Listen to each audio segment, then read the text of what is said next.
네, 여러분 안녕하세요. 찝스입니다. 네, 요셉이 나중에 총리가 되는 꿈을 꿉니다. 그리고 그걸 형들한테 얘기했다가 형들에게 화를 사게 됩니다. 그런데 여기서 중요한 포인트로 생각해야 될 부분은 어제 말씀드린 것처럼 이 꿈은 요셉이 꾼 꿈이 아니라는 겁니다. 바로 요셉을 향한 하나님의 꿈과 계획이었다는 것입니다. 많은 사람들이 이 부분을 요셉이 꾼 꿈으로 해석하는 경우들이 있는데 절대 그렇지 않습니다. 요셉이 자기가 총리가 될 것이라는 부푼 꿈을 가지고 살아갔고 그 꿈을 이룬 사람으로 해석하면서 우리도 꿈과 비전을 이루며 살아가야 한다라고 생각을 해야 되는데 절대 그렇지 않습니다. 실제로 요셉은 꿈을 꾼 후 형들에게 버림을 받고 이집트의 노예로 팔려나가게 되는 불행을 겪습니다. 그리고 정말 힘든 시간을 보내게 됩니다. 그런데 그 상황에서 자기가 총리가 될 거라는 생각은 눈꼽만큼도 하지 못했을 겁니다. 자기가 꾼 꿈이 총리가 되는 꿈이라는 것도 상상도 못했을 겁니다. 그런데 요셉이 총리의 꿈을 품고 그 꿈을 이루는 삶을 살아갔다?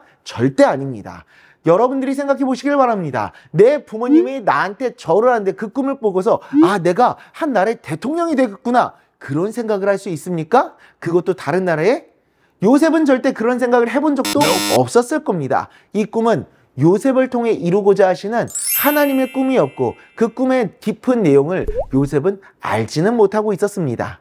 이처럼 하나님은 우리를 향한 꿈과 계획을 가지고 우리들의 삶을 인도하시는 분이십니다. 하지만 그것이 그 꿈이 무엇인지 우리는 알 수 없습니다. 하나님의 놀라우신 은혜와 비밀인 겁니다. 다만 우리는 야곱과 같은 마음을 품을 수 있어야 됩니다. 11절을 보니 그의 형들은 요셉의 이야기를 듣고 시기했지만 야곱은 그 말을 간직하고 있었다라고 이야기합니다. 이 이야기를 듣고 야곱은 이런 생각을 했었던 겁니다. 하나님께서 요셉을 통해 뭔가를 이루시겠구나 라는. 야곱 자신도 하나님께서 꿈에서 말씀해 주셨고 그 꿈의 말씀이 이루어졌던 사람이니까요. 그러니 요셉의 이야기를 듣고 그 말을 마음에 새기고 있었던 겁니다. 우리들의 삶을 향한 하나님의 꿈과 계획은 알 수 없습니다. 다만 우리는 야곱처럼 하나님께서 나를 향한 계획과 목적을 가지고 계시다는 사실을 늘 언제나 기억하며 끝까지 포기하지 말고 내 삶을 향한 그 놀라우신 계획들을 이루어 가실 하나님을 기대하며 하루하루 하나님과 동행하며 살아갈 수 있어야 됩니다. 데살로니가전서 5장 24절입니다. 너희를 부르시는 이는 미쁘시니 그가 또한 이루시리라. 아멘.